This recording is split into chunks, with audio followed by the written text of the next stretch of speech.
Okay, today we're going to go over baseboard. The first thing that we're going to do is we're going to go around the room and measure, and it's a lot of times it's better with two people having one person writing.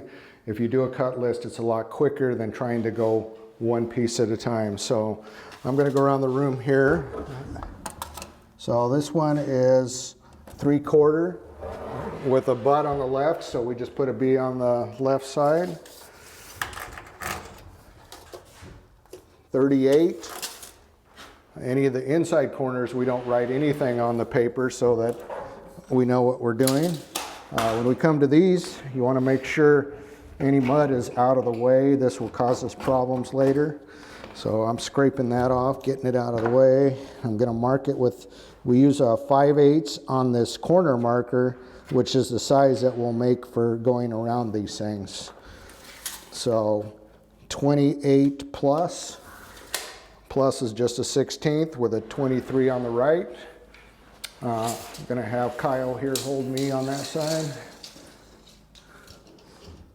101 and 7/8 plus with a 23 on the left.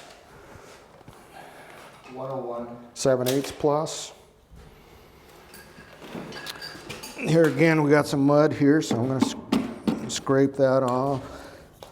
My guide's not going to work very good, so I'm going to cheat a little bit here and make some marks like that.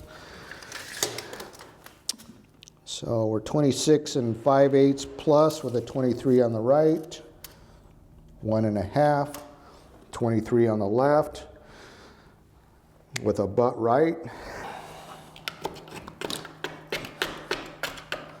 Okay, so we got some mud in the way on all these corners. I'm getting rid of that.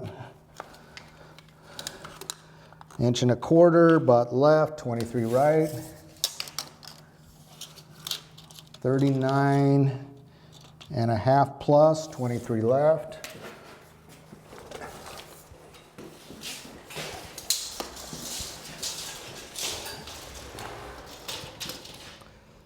.140 and 3/8.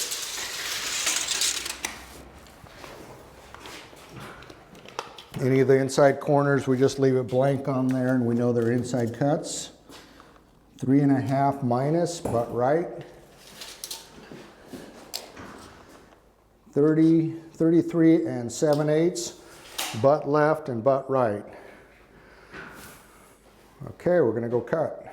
All right, so we're going to go ahead and cut. I needed a 3/4 with a butt on the left, so I just cut this off just so I could have a shorter piece to work with. So I'm going to do 3/4, my inside cut.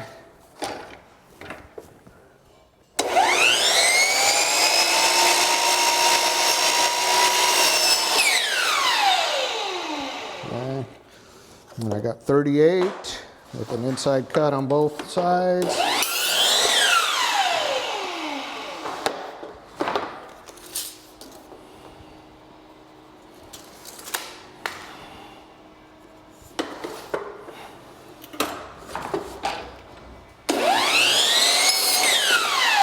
So we're doing 28 with a 23 on the right. So I got an inside cut on the one side. So there's my inside cut. I'm going to go 28 strong, which plus. So 28, and then we set the saw on 22.5, which is our 23.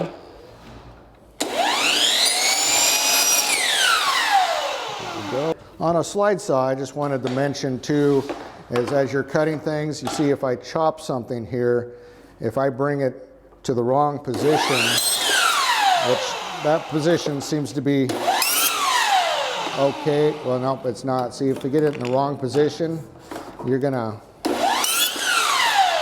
it will nick the baseboard. So you gotta find the right position for the saw. You're probably going to want to lock it in on the back, all the way back, so we don't do these dents like this, these damages. Inside cut is always a 45 on the inside. So we got a 10 7/8 plus with a 23. So we did our inside cut, and we're going to go 10 7/8 plus with our 23.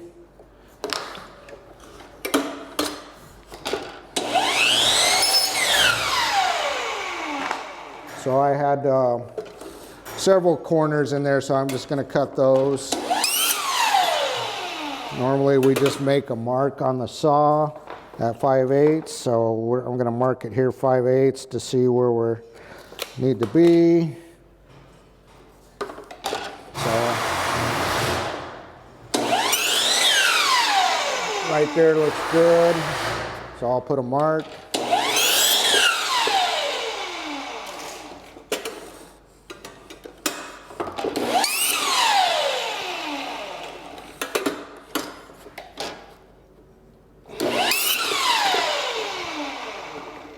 Okay, we've cut the base for this room. As you notice, we've laid it around the room. And we're going to go around the room and we're going to put these 3/8 blocks probably about every 5 feet or so that we're spacing it for the carpet. So you always want something that's 3/8, and it's going to make it easier to install and get the correct spacing. So we're putting these around the room to set this on top of here.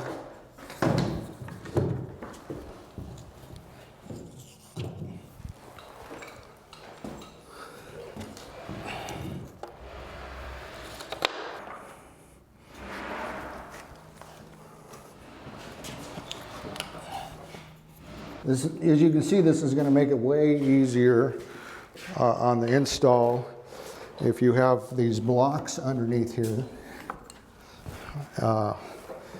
You don't have to spend as much time trying to find the spacing, and it holds it up for you.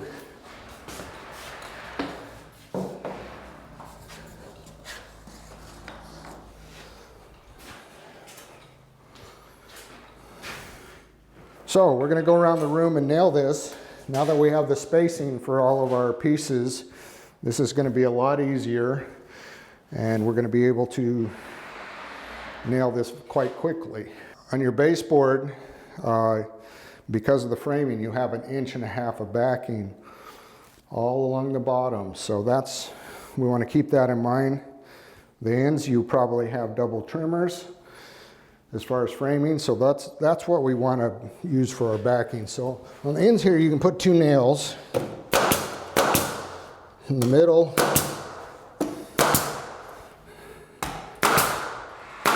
Go a little lower and get a little angle going.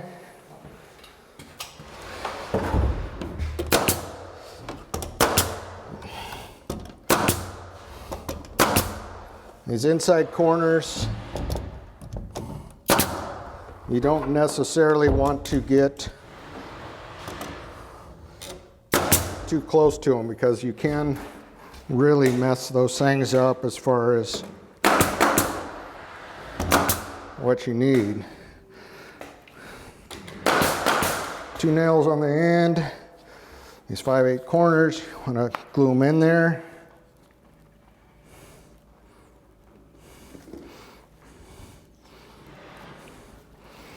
You can tap it around to make it look better.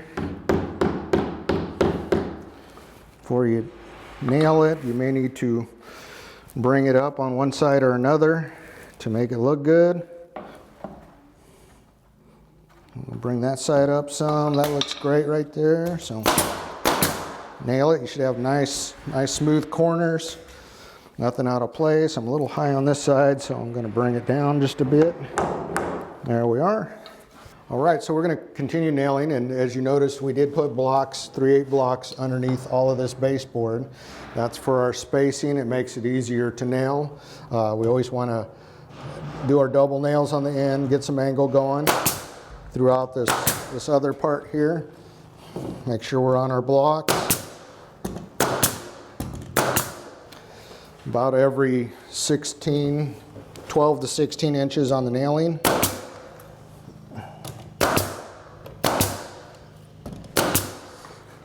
Want to make sure your nails go in all the way. That one did not, so I'm going to take the nails out and use the to set it. So that one's set. Add some more nails in here. We're a little short. We are using a 2-inch nail on these, the 16 gauge. I'm going to give that a little tap back to make it tighter.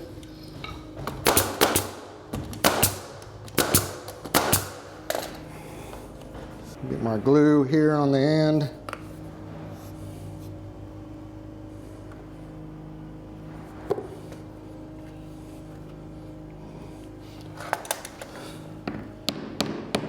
So we're a little off right here, so I'm going to bring this other piece out some and it'll fix the problem.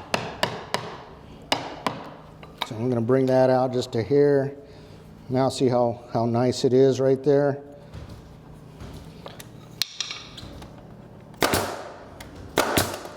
And for whatever reason it did something funny there.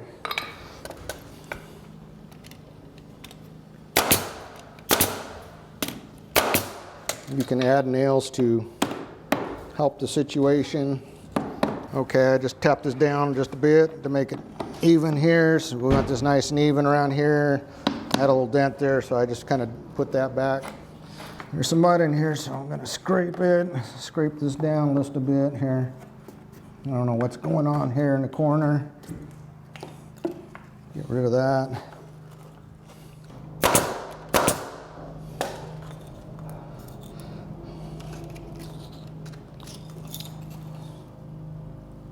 So it looks like I'm a little high here, so I'm going to take this block out, drop it down just a bit. It looks like we need to go back some.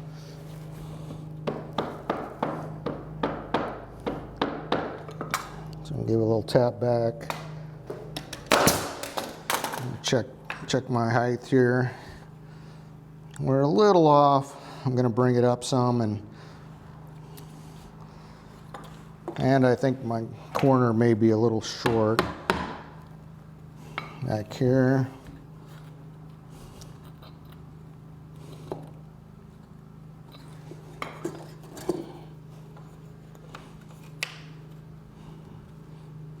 So I think that'll work.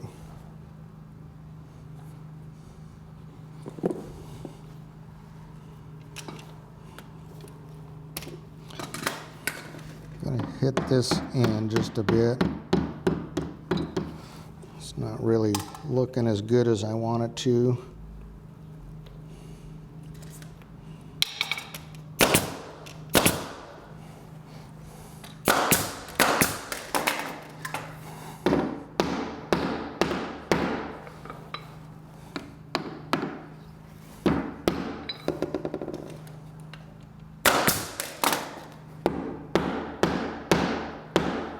So this looked a little too wide here, so I cut a new piece on this backside and it was a little short, and as you can see it looks a lot better now. So we're looking, got it up to where we like it. That's looking a whole lot tighter and more acceptable. So on these long runs I usually like to get both ends nailed first. And you want to, if any time possible, I usually try to stay away from nailing too close to that corner. That could cause you some problems. So we're going to hold back just a bit there.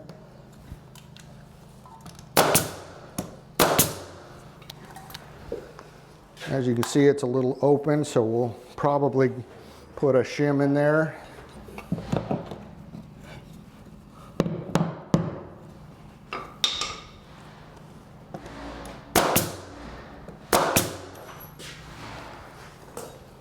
So we can nail this across here.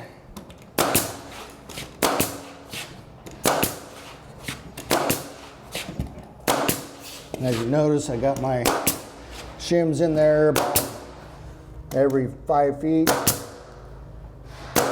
Don't want to get too close to the corners because it will suck it in. And usually, if it's a taller base, you may need to double the nails. Trying to find a stud here to see if I can get that to suck back a little bit because there's too much gap on the top. And that's pretty much it. You just need to pull your shims out, and that's pretty much how you're going to be doing base. That's the easiest way to do it. I think that's it.